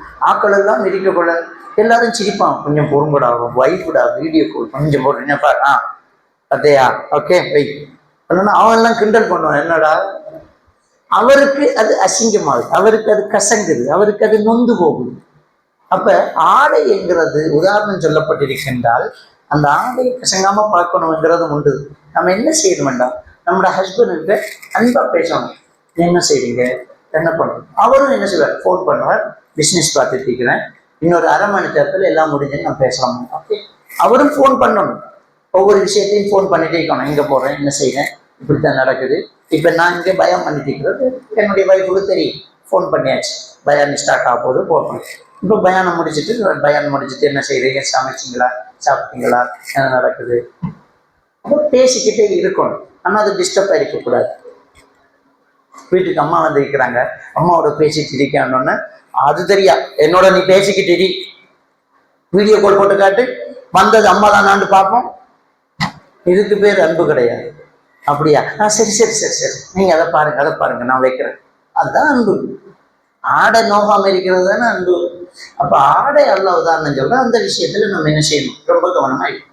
ஆடையில அழுக்கப்பட்டா என்ன செய்யணும், நம்ம ஒரு பயானுக்கு வந்திருக்கிறோம், நம்ம ஆடையில ஏதோ அழுக்கு பட்டுட்டு என்ன செய்வோம், முதல் விஷயம் யாராவது பார்த்தாங்களான்னு பார்ப்போம். யாரும் பார்க்கல, நல்லதா போச்சு. அதை அப்படியே மறைச்சு பிடிச்சுக்கிட்டு எங்க போவோம், எங்க டெப் இருக்குது அங்க போவோம். முதல்ல கழுவணும், அசிங்கம் இருக்கக்கூடாது, கழுவும். கழுகும் போது ஒரு கவனம் எடுப்போம், ஆடை பிஞ்சிடக்கூடாது. இந்த தேய்ச்சா ஆடை பிஞ்சிடும். அப்ப என்ன செய்வோம், சோப்பு போடுவோம், சோப்பு போட்டு கழுவோம், ஒரு லிக்யூட் போடுவோம், ஒரு வாஷிங் பவுடர் போடுவோம், போட்டாத்தான் அந்த அழுக்கு போகும். ஏன்னா சும்மா தேய்ச்சிருந்தா இது பிஞ்சிடும். ஆமா, இது பிய்யக்கூடாது, ஆனா அழுக்கும் போகணும். சோப்பு போடுறோம், ஆடை நம்முடைய தவறு, அழுக்கு அவர் செய்த தவறு. அந்த தவறை முதல்ல 4 பேருக்கு தெரியாம மறைக்கும். ஆடையில் அப்படித்தானே, யாராவது என் ஜிப்பாவில் ஊத்தப்பட்டுன்னா நான் இங்கே பாருங்கம்மா, என் ஜிப்பாவில் கறி கொட்டிட்டு, என் ஜிப்பாவில் என்ன செய்யுது, சாம்பாரை கொட்டிட்டு, பார்த்தீங்களா எப்படி இருக்குது, இதோட நான் எப்படி வாழ்றதுன்னு உங்கள்ட்ட எல்லாம் கேட்பேன். இதுவும் மறைச்சிக்கிட்டு இப்படியே இருந்துக்கிட்டு போய் கழுவி என்னுடைய மானத்தை நான் தானே பாதுகாப்பேன். கணவன் நம்முடைய ஆடை. கணவன் ஒரு தவறு செஞ்சா முதல் வேலை அவன் அம்மாவுக்கு ஃபோன் போடுறது. அவங்க மகன் செஞ்ச வேலையை பார்த்தீங்களா, குழந்தை அறிவிப்பு பண்ணுறது. அவங்க அண்ணன் செஞ்ச வேலையை பார்த்தியா, நம்ம அம்மா பாப்பாவுக்கு அண்ணன் தம்பிக்கெல்லாம் ஃபோன் பண்ணி இன்னைக்கு 2ல் 1 பார்க்கணும், இன்னைக்கு முடிவு எடுக்கணும் அப்படின்னா எல்லாரும் வந்துடுவாங்க பஞ்சாயத்து. ஒரு மனுஷனுக்கு ரோஷன் இருக்குமா இல்லையா? அதனால இது இவ்வளவு பேரை கூட்டி வச்சிருக்கா, நான் இப்படித்தான் இருப்பேன், என்ன இப்போ உனக்கு இஷ்டம் நான் எரியலடி போயிட்டே இருப்போம். அப்போ ஒரு மனிதன் அந்த முடிவை எடுக்கிறதுக்கு நம்ம காரணமா போயிட்டோம். அது அழகா சொல்ல இருந்துச்சு. முதல்ல யாருக்கும் தெரியாம மறைச்சி பிள்ளைகளுக்கும் தெரியக்கூடாது. ஏன்னா ரசூலுல்லாஹி ஸல்லல்லாஹு அலைஹி வஸல்லம் சொல்றாங்க, கணவன் மனைவிக்கு இடையில் உள்ள பிரச்சனையை சொல்லும்போது வலா தஹஜுருஹுன்ன இல்லா ஃபீ புயூத்திக்கும், உங்களுக்குள்ள இருக்கிற பிரச்சனை உங்க வீட்டுக்குள்ள வச்சுக்கோங்க, பிள்ளைகள் முன்னாடி வேணாங்கிறாங்க. 4 பேரும் தெரியக்கூடாது, பிள்ளைகள் பக்கத்து வீட்டுக்காங்க. அவரை பற்றி ஒரு விஷயம் கேள்விப்பட்டீங்க, ஒரு சப்ஜெக்ட் வந்திருக்குது, ஏதோ ஒரு சம்திங் ராங், சாமி எரிங்க வருவார். வரும்போதே நம்ம என்ன இந்த கோபத்தை டபுள் மடங்க, அந்த ஆள் வரும்போதே வாங்க வாங்க அப்படின்றோடனே ஆஹா சும்மா இருந்தது ட்ரிபிள் மடங்காய் சூடாகிடுவான். என்ன அப்படின்னு கேட்பான். இன்னைக்கு நான் இந்த வீட்டுல இருக்கிறா இல்லையா, அது முடிவு எடுக்கணும், வாங்கணும், பிள்ளைகளெல்லாம் ஃபைட் நடக்க போகுது, அப்பா அம்மாக்கு இடையில பிரச்சனை, அதுல மனசு பாதிக்கும், உளவியல் ரீதியான பாதிப்பு ஏற்படும். அவர் தான் வருவார், நீ பேசாம இது பிள்ளைகள்லாம் தூங்கட்டும், சோப்பு போடணும், ஆடையை கழுவணும், பிஞ்சிடாம சோப்பு போடணும். பிஞ்சிறது என்றால் கல்யாணம் டிவோர்ஸ் ஆகுது. சோப்பு போட்டு முதல்ல பேச தொடங்கணும். எப்படி பேசுறதுனா, நான் அவங்கள ரொம்ப மிஸ் பண்ணணும்னு பயமா இருக்குது, எனக்கு மவுத்து வரைக்கும் நீங்க வேணும், நம்ம எப்பவுமே நல்லா இருக்கணும், நம்முடைய அன்பு பொய்யாக கூடாது, என்னம்மா என்ன சொல்லு, எனக்கு உங்களை நம்பிக்கை இருக்குது, எனக்கு உங்களை 100% நம்பிக்கை இருக்கு, எனக்கு நீங்க துரோகம் பண்ண மாட்டீங்கன்னு நான் நல்லா நம்புறேன். ஆனா 4 பேர் சொல்றது கேட்டதான் எனக்கு பயமா இருக்கு. என்னம்மா என்ன ஆச்சு, நான் உங்களை நல்லா நம்புறேங்க, ஆனா பயமா இருக்கு, என்னடி சொல்லு, இதான் சோப்பு. இப்ப அவருக்கு விளங்கிரும், இந்த சப்ஜெக்ட் வந்துச்சு மேடத்துக்கு விளங்கிரும். இப்ப அவரு தெரியாத மாதிரி என்னம்மா என்னம்மா என்னம்மா சோப்புல இழகுதுட்ட, நல்ல சோப்புல ஊறட்டும். அடிக்கடி நம்ம இதை சொல்லணும், நான் உங்களை ரொம்ப நம்புறேன், உங்களை உசுரா போல நம்புறேன், நான் நீங்க தான் என்ற உசுறு, ஆனா பயமா இருக்குது, அழகும். என்னடிம்மா, நான் செத்துருவேன், சொல்றது உண்மைன்னா நான் செத்துருவேன், என்னால் தாங்கவே எழுதில்லை அப்படின்னு. என்னம்மா அப்ப முடிவை மாத்திக்கோ, ஆஹா அப்பா போகுதுன்னு முடிவை மாற்றும். மனுஷன் தான் தவறு செய்வான், அது திரும்ப முடிவை மாற்றுவார். இப்ப நாம இப்படி ஒரு விஷயம் கேள்விப்பட்டு, நீங்க இப்படி ஒரு இடத்துல போறீங்களா, ஒரு இடத்துல கல்யாணம் பண்ண போறீங்களா, இல்லாட்டி ஒரு தவறு ஒன்று நடக்க போறது, ஏதோ ஒண்ணு இப்படி பயமா இருக்குது எனக்கு அப்படின்னு. அவன் இஷ்டம் இல்லாம நான் செய்வேன்னா அப்படின்னா, சத்தியமா நான் இஷ்டம் தர மாட்டேன், எனக்கு விருப்பமே இல்லை, அல்லாஹ்க்காக நான் விட்டு கேட்கிறேன், நான் உங்களை நம்புறேன் அப்படின்னா அந்த அழுக்கு கலையுது. அந்த அழுக்கு என்ன செய்யுது, கரையுது. இது மார்க்கத்தில் அனுமதிக்கப்பட்டது, திருமணம் முடிக்கிறது. நம்ம பாவத்தை சுட்டி காட்டும், ஒரு இடத்துல தப்பா போறீங்களாமே வாரீங்களாமே அப்படின்றோன்னு, அது தப்பு, அது ஹராம், அது தவறு, அது தப்பான ஒரு பொண்ணு, அவ புருஷன் வெளிநாட்டில் இருக்கா, நீங்க அங்க போறதாக கேள்வி. இல்லை நான் அவர் தம்பியைத்தான் பார்க்க போனேன், நிச்சயம் அவளுக்கு எந்த தொடர்பு, திருந்துறதுக்கு வாய்ப்பு வச்சுதான் நம்ம என்ன செய்யணும், கதவை திறந்து வச்சுட்டு தான் உள்ள வாண்டு கூப்பிடணும். கதவையே தப்பால் போட்டுட்டு வா உள்ளட்டா எப்படி வர்றது, திருந்துறதுக்கான வாய்ப்பு தான் இருக்கணும், திருந்துறதுக்கு வாய்ப்பை வைக்கணும். முதல் வச்சுட்டு சொன்னோன்னா இல்லை அப்படியெல்லாம் இல்லை, நமக்கு நல்லா தெரியுது இல்லை என்கிறான், அதுதான் இப்ப வெற்றி. அதுதான் நமக்கு நல்லா தெரியுது, அவர் அங்க போனாராம், கதைச்சாம், பேசினாம், தொடர்பாம் என்று தெரியுது. இப்ப அவருக்கு அது ஷைத்தான் இன்பமா காட்டிட்டான், ஷைத்தான் அதை இன்ட்ரெஸ்ட் ஆக்கிட்டான். இப்ப நம்முடைய அழுகை, நம்முடைய குடும்ப நிலை, நம்முடைய பிள்ளைகளுடைய மனநிலை, அதெல்லாம் சேர்ந்து அவருடைய இன்பத்தை மேலாடி நம்ம தப்பு பண்ண பார்த்தோங்கிறத உணர்த்துறத நம்ம வேலை இல்லை. அதான் இந்த சோப்பு போறது. பிள்ளைகள் எவ்வளவு கேவலப்படுவாங்க தெரியுமா? 4 பேர் இப்பவே எப்படி கதைக்காங்க, அவன் பிள்ளைகளுக்கு தலைதிருந்து வாழ முடியுமா, காலேஜ் போக முடியுமா, ஸ்கூல் போக முடியுமா, ரோட்டில் போக முடியுமா, நான் வாழ முடியுமா, என்ன ஆகுறது, இதுதான் பயமா இருக்குது. ஆனா நான் நம்புறேன், நீ போகல, அடிக்கடி அதையும் சொல்லிடுவான். அவரை சூடாக விடக்கூடாது. அவரை சூடாக்க விட்டோம்னா நம்மளோட என்ன இப்போ மொபைலே நீ பாரு, மெதுவா திருத்தணும். திரும்புறதுக்கான வாய்ப்பை கொடுக்கணும். கொடுத்து நாசுக்க அவர்கிட்ட பேசி நல்லா கொண்டு வந்து போறதான் சோப்பு போட்டு கழுவுறது. ஆடையில அழுக்குப்பட்டால் கணவனில் தவறு நடக்கும். அதே மாதிரி தான் ஒரு மனைவியில தவறு நடந்தால் அவருடைய ஆடையில் அழுக்குப்படுது, அவர் அதை அப்படி டைப் பண்ணணும். அது ஆண்கள் சைட்ல நம்ம பேசுவோம், நம்ம இப்ப பெண்கள் சைட்ல மட்டும் பேசிட்டு போறேன். அப்ப இந்த ஒரு விஷயம் ரொம்ப கவனமாக இருக்கணும். தவறை சுட்டி காட்டுற விதம் கரெக்டா இருக்கணும். அடுத்தது வந்து பாருங்க, நம்ம உருத்தையோட நம்ம அழுக்கா இருந்துக்கிட்டு அந்த ஆடையை போட்டு ஆடையும் அழுக்காகும். நம்மளும் சுத்தமா இருக்கணும். நம்மளும் சுத்தமா இருக்கணும். நபிகள் நாயகம் ஸல்லல்லாஹு அலைஹி வஸல்லம் காலத்துல சஹாபாக்கள் வெளியூர் போனா அங்க இருக்கக்கூடிய பெண்கள் என்ன செய்வாங்கன்னா, கணவன் இல்லாத நேரம் இருக்கிற உடுப்பு நல்ல உடுப்பு போட மாட்டாங்க. அது பழைய உடுப்பு போட்டுட்டு வேலை வெட்டியோட இருப்பாங்க. கணவன் வெளியூர்ல இருந்து நேரம் வீட்டுக்கு வர மாட்டாங்க. இந்த போன் இல்லாத காலம் அது. அவங்க என்ன செய்வாங்கன்னா, அந்தந்த ஏரியாவில் உள்ள பள்ளி வாசலுக்கு தான் பெறுவாங்க. பள்ளி வாசலுக்கு வந்து அந்த அடுத்த வகுப்பு தொழுகைக்கு அங்க உட்கார்ந்து இருப்பாங்க. அந்த தொழுகைக்கு நம்ம வீட்டு பக்கத்து வீட்டு பையன் வருவான். அவனுக்கிட்ட சொல்லி அனுப்புவோங்க, நம்ம வீட்டுக்கு போய் அங்கள் வந்துட்டாருன்னு சொல்லுங்க அப்படின்னு சொல்லுவோம். இது சஹாபாக்கள் காலத்துல உள்ள பழக்கம். அப்ப அந்த பிள்ளைங்க போய் சொல்லும், அவங்க அத்தா வந்துட்டாரு, உங்களோட மச்சான் வந்துட்டாரு அப்படின்னு சொல்லுவாங்க. சொன்னா இந்த பெண்களுக்கு அது புரியும். இவங்க என்ன செய்வாங்கன்னா, தன்னை அழகுபடுத்தி துப்புரவாகி மனம் பூசி நல்லா உடுத்துக்கிட்டு இருப்பாங்க. இது அந்த காலத்து பழக்கம். பழக்கிட்டாங்க. ஏன் அதை செய்யறாங்க? கணவன் என்ன நினைக்கிறான் என்றால், என் மனைவியினுடைய அழகான கோலத்தை தான் நான் எப்பவுமே பார்க்கணும். ஒரு மனைவி என்ன நினைக்கிறான்னா, கணவன் என்ன ஒரு அழகான நிலையில தான் காணணும். இது அவங்கள்கிட்ட இருக்கக்கூடிய கான்செப்ட். இந்த சஹாபாக்கள் வரலாம். இப்போ பள்ளி வாசலுக்கெல்லாம் போக தேவையில்லை. கோயம்புத்தூரை நெருங்கிட்டு போன் பண்ணலாம். அதை புரிஞ்சிக்காம வர வேண்டியதான். அதென்ன போன் பண்றதுன்னா அது புரிஞ்சுக்கொள்ளும்.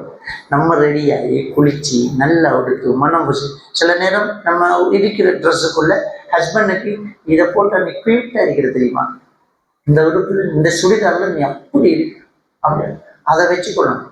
அப்ப நல்லா உடுத்து மனம் பூசி அழகாக நம்மளை வச்சுக்கொள்ளணும். இது நம்முடைய வாழ்க்கையில் எப்பவுமே நெருக்கத்தை உண்டாக்குறதுக்குரிய முக்கியமான ஒரு விஷயம். பாருங்க, அபூ தல்ஹா ரலியல்லாஹு தன்னுடைய வரலாறு ஹதீஸ்ல கேட்கணும். அவர் வெளியூர் போறாரு, போகும்போது குழந்தைக்கு சுகம் இல்லை. அவர் திரும்பி வரும்போது பிள்ளை மூத்தாயிடுச்சு. வர்றாருங்கிற செய்தியை அவர் பள்ளிவாசல இருந்து மெசேஜ் அனுப்பிட்டார். வந்துட்டேன். எதுக்கு அனுப்பினாரு? தன்னை அழகுபடுத்தணும். நான் இங்க மையத்து. ஆனாலும் அந்த பெண்ணு என்ன செஞ்சாங்க தெரியுமா? அந்த தெருவில் உள்ள ஒவ்வொரு வீடு விட ஓடினாங்க. ஓடி கதவை தட்டி, என் கணவன் வந்துகிட்டு இருக்கிறார், பிள்ளை மௌத்தானத்தை அவசரப்பட்டு நீங்க சொல்லிடாதீங்க, நான் அவசரம் இல்லாம மெதுவா சொல்லிக்கிறேன் அப்படின்னு ஒவ்வொரு வீடு விட சொல்லி. ஏன்னா வரும்போது, வாப்பா இப்பதையா பாரா, எத்தனை மணிக்கு வாப்பா மையத்தை இருக்கிறேன்னு கேட்டுருவாங்களே. நீங்க யாரும் ஒன்னும் சொல்லாதீங்கம்மா, அவர் மனசு உடைஞ்சிருவாரு. வந்ததுக்கு அப்புறமா நான் மெதுவா சொல்லிக்கிறேன். அழுதுகிட்டு இருக்கிறேன்.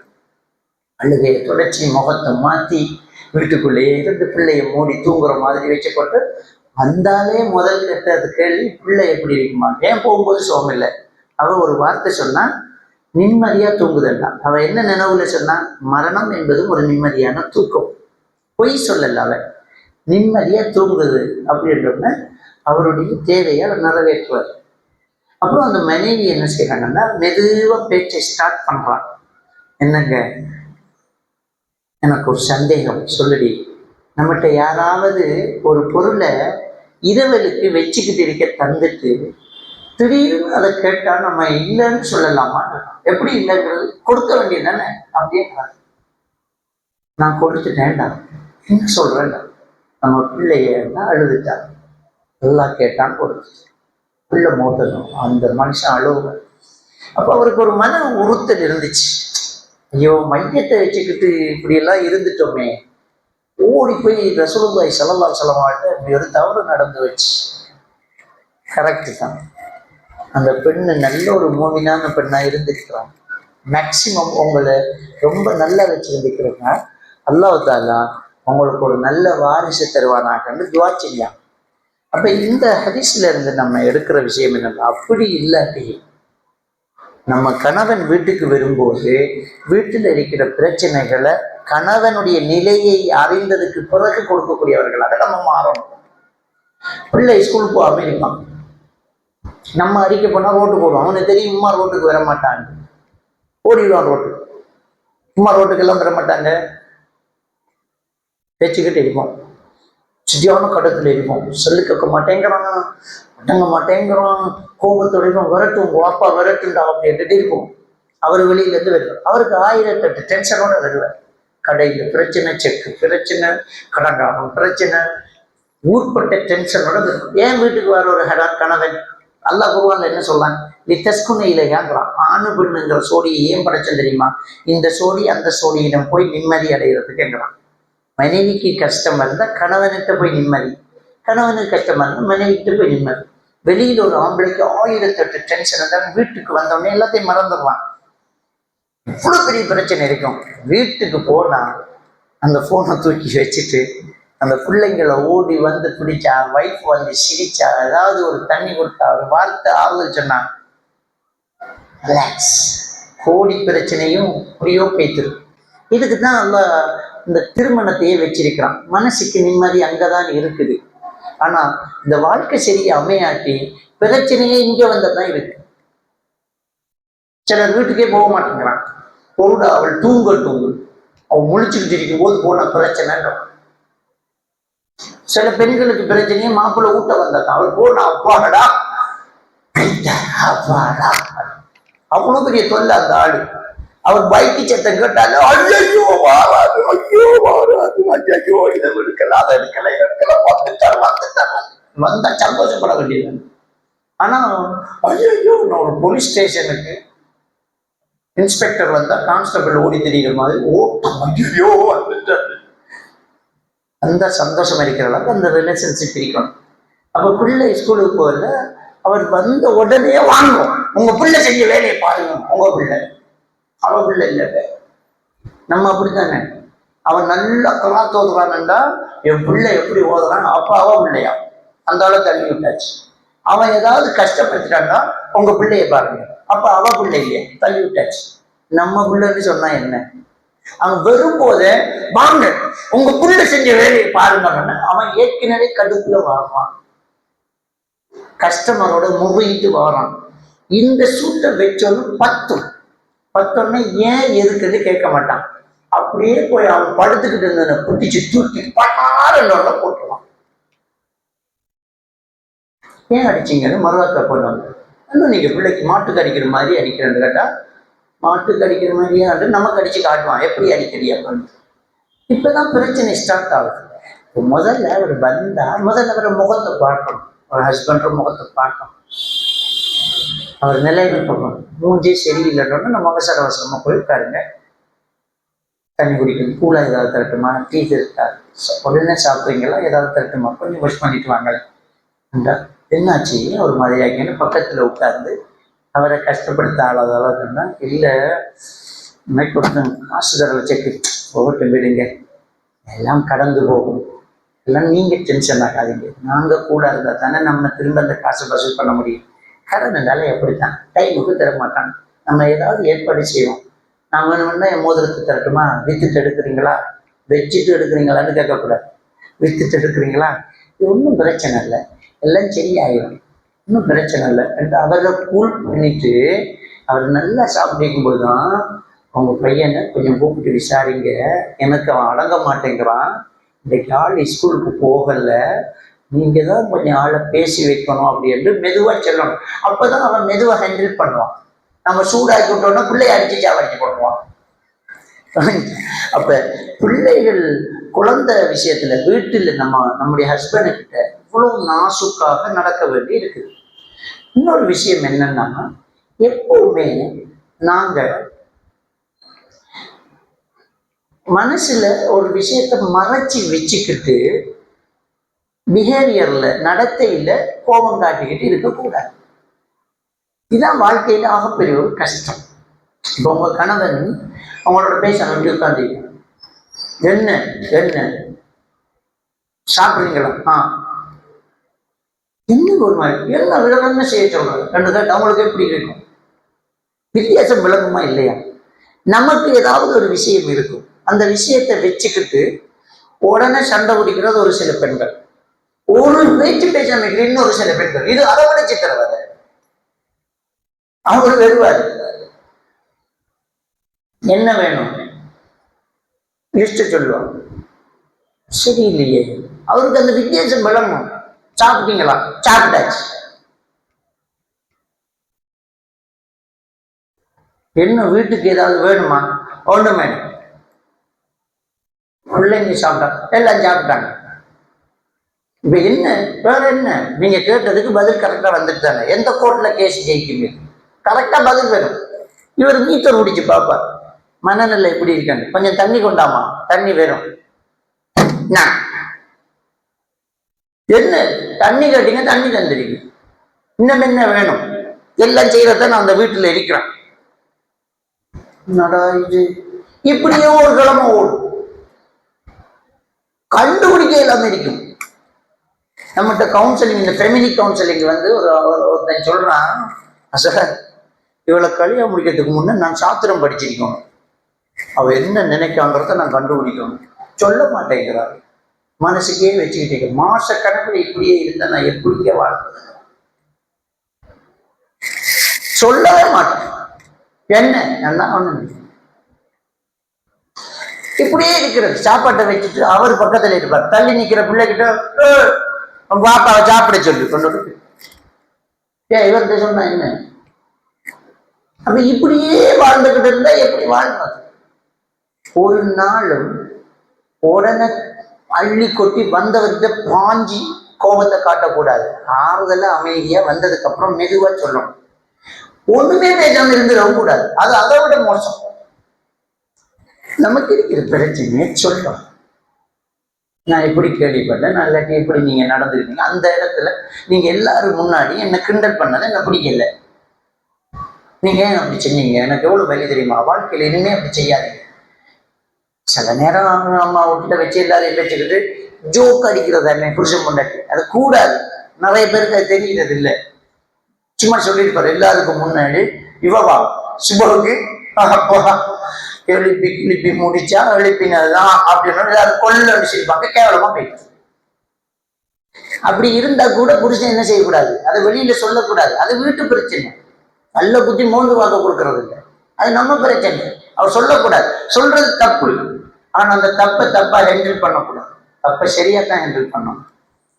தப்பு கரெக்டா பார்க்கணும். எப்படி இப்படி அவருக்கு அப்படி ஜோக் அடிச்சது கதைச்சது அது அவருக்கு கணக்கே இல்லை. அவரு எல்லாம் யோசிப்போம், அதை தாண்டி எல்லாம் யோசிப்பாரு, என்ன நடந்துச்சு, என்ன செஞ்சு நம்ம இன்னும் பண்ணினோமா, ஒண்ணும் இல்லையா. ஐயோ +2 எல்லாம் படிச்சு காலேஜ் எல்லாம் படிச்சு எக்ஸாம் எழுதினக்கு இந்த கணக்கு மட்டும் சிக்கலா தான் இருக்கு. என்னடா கண்டுபிடிக்க, என்ன நீ சொல்லுடியா, ஒன்றும் இல்லை சொன்னாதானே தெரியுது.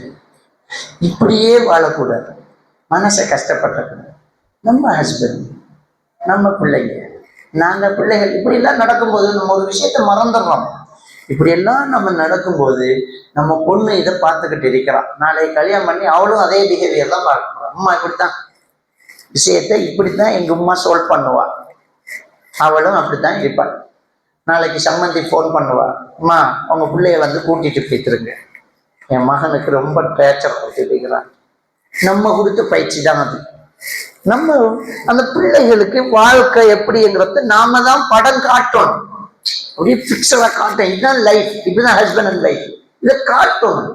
நபிகள் நாயகம் ஸல்லல்லாஹு அலைஹி வஸல்லம் அவர்கள் வருவாங்க, ஆயிஷா நாயி மாதவிலக்கோட இருக்கிறாங்க, மடியில படுத்துக்கிட்டு குர்ஆன் ஓதுவாங்க. பெருமானார் ஸல்லல்லாஹு அலைஹி வஸல்லம் அவங்க இத்திகாஃப் இருக்கிறாங்க, எண்ணெயத்தா சீப்பத்தா அப்படின்னு கேட்டு இருக்குல்ல, தலையே வீட்டு பக்கமா நீட்டுவாங்க, அவங்க தலைக்கு எண்ணெய் வச்சு வாங்கி விடுவாங்க. இதுதான் லைஃப். தெரியாம இருக்குல்ல, அது மனைவி செய்யறதுல அவ்வளவு திருப்தி. ஒரு மனைவிக்கு கணவன் எண்ணெயை வச்சு தலையை சீவி விடுறதுல அவ்வளவு திருப்தி இருக்குது அவளுக்கு. அப்ப அவங்க மடியில தூங்குறதுல ஒரு திருப்தி இருக்கு. சாப்பிடும் போது ஊட்டி விடுறது, கையெல்லாம் மூடம் கிடையாது, நல்லா தான் இருக்கு, திண்டுகிட்டு தான் இருக்கான். என் பங்குக்கு நான் வருவேன் இன்னடி அந்த ஊட்டி விடுறது. அல்லாஹ்வுடைய தூதர் ஸல்லல்லாஹு அலைஹி வஸல்லம் சொல்லாங்க, உன் மனைவி வாயில் ஒரு கவலை உணவை ஊட்டி விட்டால் அல்லாஹ் நன்மைதான். அது அவரு செய்யணும், நாமளும் செய்யணும். இதுதான் லைஃப்.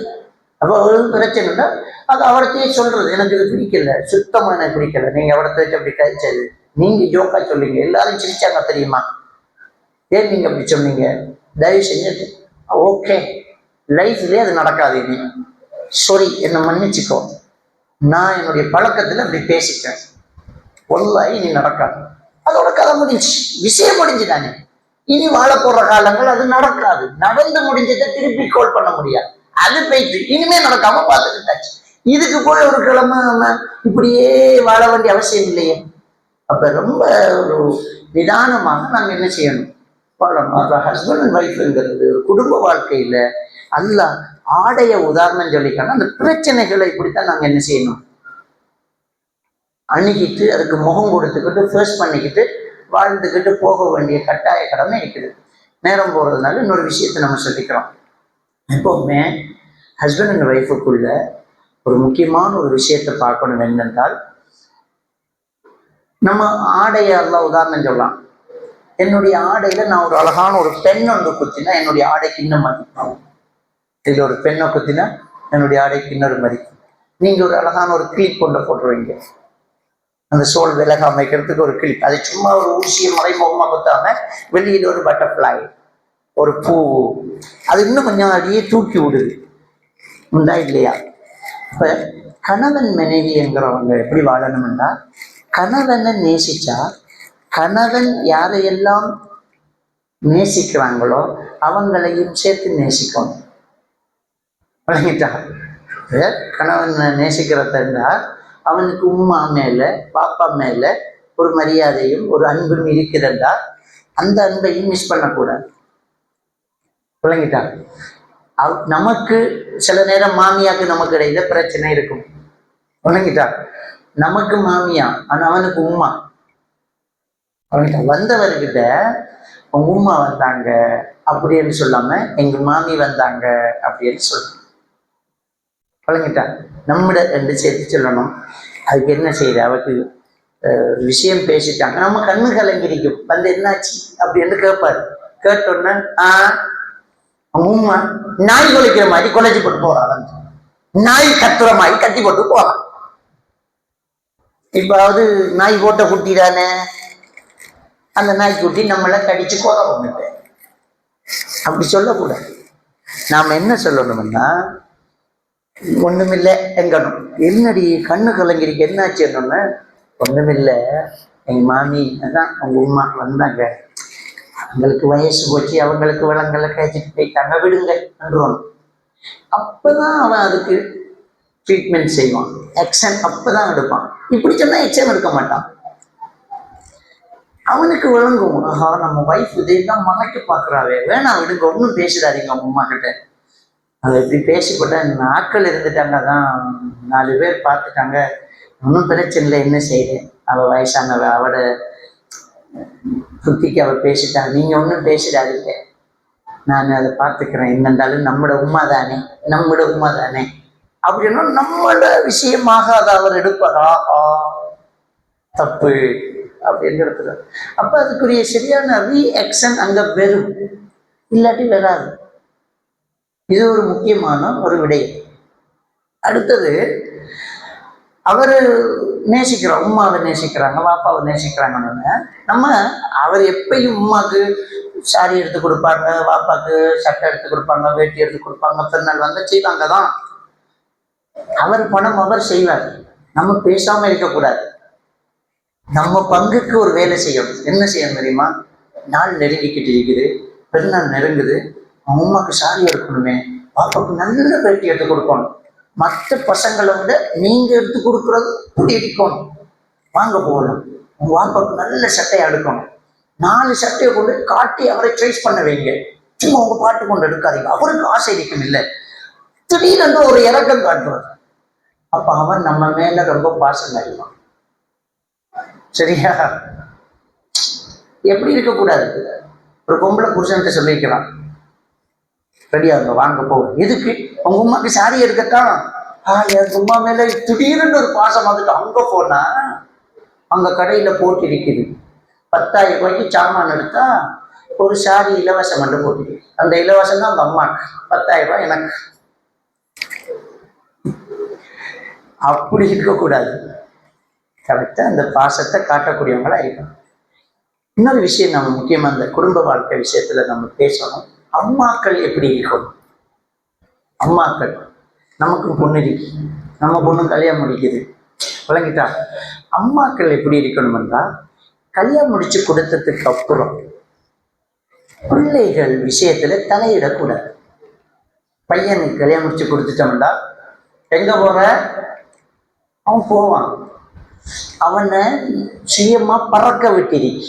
எங்க பறக்கிறது? எந்த பறவையும் கிட்ட கேட்கறது இல்லை, குஞ்சுக்கிட்ட. அது கூட்டுல இருந்து சிறகு முளைக்கும் வரைக்கும் தான் தீன் கொண்டு வந்து கொடுக்கும். பறந்துட்டா காலியோடு உன் வாழ்க்கையை நீ பார்த்துக்கிட்டு போ. கல்யாணம் பண்ணி கொடுத்துட்டு இந்த அம்மாக்கள் தலையிடுறது இருக்குது, சுபஹானல்லாஹ், அங்கதான் பிரச்சனையே ஸ்டார்ட் ஆகும். அதுல இந்த இந்தியாவில் நடக்கிற பிரச்சனை கூட்டு குடும்பம். இந்த கூட்டு குடும்பத்தால தான் டிவோர்ஸ் அதிகமா ஆகுது. கூட்டு குடும்பம்னா ஆக்கினது ஆக்காதது, பழஞ்சோறு தின்றது, கடையில போய் சாப்பிட்டது எல்லாமே அங்க தெரிய வரும். ஏன் ஆக்கல, ஏன் சமைக்கல, ஏன் கடையில என்ன ஆச்சு? அவங்களுக்கு தேவையில்லாத. அவருக்கு வருத்தம், அவருக்கு இன்னைக்கு மாதம் வந்திருக்குது, இடுப்பு வருத்தம், சமைக்க முடியும். அவன் பொண்டாட்டி சமைக்க கூடாது, அவன் நீ தூங்குடி, இந்த கடையில எடுப்பவன் இருக்கிறான், இவன் வந்து தலையிடுவான். மகனுக்கிட்ட இப்படியே போனேன்னா உன் பணம் 100ஆக போய் நடு ரோட்டுக்கு நீ வந்துடுவ. நாங்கள்லாம் இருக்கலையா, அக்கா இருக்கலையா, தங்கச்சி வாழலையா, நாங்கள்லாம் எப்படிப்பட்டவங்க, எங்களுக்கு அந்த வருத்தம் வரலையா, அப்படி இப்படி. ஆமால, ரூமுக்கு எழுமடி எழுமடி சமையல், கடையில சாப்பாடு போயிட்டுவான். சும்மா இருந்தது சூடேற்றி கொண்டு போயிட்டு. இந்த கூட்டு குடும்பத்தால இதான் நடக்கும். அவங்கள தனியா விட்டுட்டா ஒன்றும் பிரச்சனை இல்லை. அவங்க திண்டாலும் பட்டணி படுத்தாலும் சிரிச்சாலும் அழுதாலும் அவங்களுக்குள்ள இருக்கும், வெளியில தெரிய போறது இல்லை. இந்த அம்மாக்கள் என்ன சொல்லணும், எங்க போறது? சும்மா கொலக்கட்டை அடிக்க, சும்மா ரவுண்ட் அடிச்சுட்டு, நேற்று தானே போனேன், எப்ப பார்த்தாங்க ஒட்டிக்கிட்டு போங்க. இப்ப போக மாட்டான். இப்ப பொண்டாட்டி புருஷனுக்கு கடையில பிரச்சனை, அவருக்கு எடுத்ததுக்கு போகுமே. இல்ல இல்ல பா உள்ளது அப்படின்னு. இவன் என்ன நினைக்கும், அம்மா பேச்சை கேட்டுதான் எனக்கு எல்லாமே. சில பெண்களுடைய குற்றச்சாட்டு என்ன, அம்மா கிட்ட கேட்டுதான் எல்லாமே. இதை வேண்டி கொடுக்கையா, ஒரு மாலை வேணாலும் அம்மா கிட்ட காட்டி வேண்டி கொடுக்க. ஒரு மாலை நீ வேண்டி கொடுத்தா என்ன? இந்த அம்மாக்கள் தலையிடக்கூடாது. அவனை கல்யாணம் பண்ணி கொடுத்திக்கு எங்க போறேன்னு கேட்கக்கூடாது. நேரத்தோட வந்துருங்க மகன், கவனம் மகன், என்னண்டாலும் போன் பண்ணுங்க மகன், கவனம், பத்திரமா போயிட்டு வாமா, போயிட்டு வாடி. நம்ம பிள்ளை, நம்ம மகளுதான். நாம கொடுக்க முடியாத சுகத்தை நம்ம மகனுக்கு அவளுதான் கொடுக்குறாள், வேற எவ்வளவு கொடுக்க முடியாது. அதுக்கு நாம செருப்பா கிடக்கணும். அவனுக்காக எவ்வளவோ தியாகம் செய்யறாள், தன்னையே அர்ப்பணிக்கிறா. அவளை யாரு கொடுக்க முடியும்? இது அம்மா கிட்ட கிடைக்குமா? அது அப்ப அதுகளை சுதந்திரமா அந்த வயசுல கல்யாணம் முடிச்ச இளசில அதுகளுக்கு அந்த கிடைக்கக்கூடிய பாக்கியத்துக்கு தடை விதிச்சிடக்கூடாது. திரும்ப கிடைக்காது அந்த புது லைஃப். அந்த கணவன் மனைவியா சேர்ந்து வாழ்ந்த அந்த புது மணப்பெண் வாழ்க்கை திரும்ப வராது. இதுக்குள்ள இங்க நான் ஊட்டிக்கு போறியா, போயிட்டு வா. ஒரு நாள் போயிட்டு வா, 4 நாள் போமாங்க, அப்புறம் கடையை துறக்க நான் வியாபாரம் பண்ணா. இன்னைக்கு இல்லாத சுகம் எப்படா? நீ போயிட்டு வாடா, நீ இன்னும் ட்ரெஸ் எல்லாம் எடுத்துட்டு போய் ஒரு 4 நாள் நின்றுட்டு நல்லா என்ஜாய் பண்ணிட்டு வா. மருமகளே, என் மகனை நல்லா பாத்துக்கமா, வேலைக்கு வேலை, சாப்பாட்டெல்லாம் நல்லா கொடுத்துக்கமா, நல்லா போயிட்டு வாங்க, என்ஜாய் பண்ணுங்க, மகிழ்ச்சி. இதுல ஏன் நம்ம மூக்க நுழைக்கிறோங்கிறது தெரியல. அதனால கல்யாணம் முடிச்சு கொடுத்துட்டு அவங்கள சுதந்திரமா விடுங்க. கண்டும் காணாமல் விட்டுரும், அவங்கள அப்படியே விட்டுறணும். சண்டை பிடிச்சா என்ன அப்படின்னு நல்லா சத்தம் கேட்கும், ஆளுக்கால் மோதிட்டாங்க, என்னாச்சு, என்ன நடக்கும், அவங்களே தீர்த்துக்குவாங்க. உன் வேலையை பாரு. இடையில போனாதான் சூடாகும். நீ ஒரு ஐடியா சொல்லுவேன், எந்த பக்கம் போனாலும் சொந்த பிள்ளை செல்றதுதான் சரியா தெரியும், நமக்கு சரியா தெரியும். அப்படித்தான் அந்த மைண்ட் இருக்கும். விடக்கூடாது. நீ அதுக்கு என்னடா செஞ்ச? நான் கண்ணத்துல அடிச்சிருப்பேன் அப்படின்னு சொல்லி சூடாக்கி விட்டுருவா. நீ தயவு செஞ்சு பேசாது. ஏதோ சண்டை என்னண்டே கேட்கக்கூடாது, போகிறது என்னண்டே சொல்லக்கூடாது, அப்படியே விட்டுருணும். ஏண்டா அதெல்லாம் பழக்கணும். சொந்த கால நீக்க பழக்கணும், சுயமா முடிவெடுக்க, பிரச்சனைகளை தீர்த்துக்கிறதுக்கு பழக்கணும். நம்ம பார்க்கிறோம் ஃபைட் பண்ணிக்கிறாங்க, பழகுங்க. இதை எப்படி ட்ரீட்மெண்ட் பண்ற, எப்படி சரியாகுறாங்கிறத நீங்களே முடிவெடுக்கணும். நம்ம வந்துடக்கூடாது, நாம போகக்கூடாது, யாரும் போகக்கூடாது. நம்ம மாப்பிள்ளை சொல்றாடி இப்போ என்னன்னு கேளண்டி, சும்மா இருங்க உங்க பாட்டு. அவங்க ஒரு முடிவு பெறுவாங்க, எல்லாம் சமாதானம். வாழ்க்கைன்னா அதுதான், பிரச்சனை வெறுந்தான், அதுக்காக வெறுக்க கூடாது. சரியாய் ஒரு புத்திமதி மட்டும் சொல்லலாம். மருமகளுக்கிட்ட போய் சத்தமா இருந்துச்சு, ஏதோம்மா பார்த்து சமாளிம்மா, என் பிள்ளைதான், அவன் கொஞ்சம் அப்படித்தான், கொஞ்சம் கோபக்காரன் தான், நீ தான் கொஞ்சம் அவனை கொஞ்சம் கண்ட்ரோல் பண்ணணுமா, அவளுக்கு ஒரு திருப்தி வந்துடும். தெரியல, அவளுக்குள்ள ஒரு மாற்றம் பெறும். அப்ப பிள்ளைகளை சுயமா வாழ விடுங்க. வாழ விட்டா அது ஒரு நல்ல குடும்பமாக மலர். எல்லாம் வல்ல அல்லாஹ் சுப்ஹானஹு வ தஆலா நம் அனைவரையும் ஈமானோடு வாழ வைத்து ஈமானோடு மரணிக்க செய்வார்கள். வாஹிரு தஅவானா அனில் ஹம்துலில்லாஹி ரப்பில் ஆலமீன்.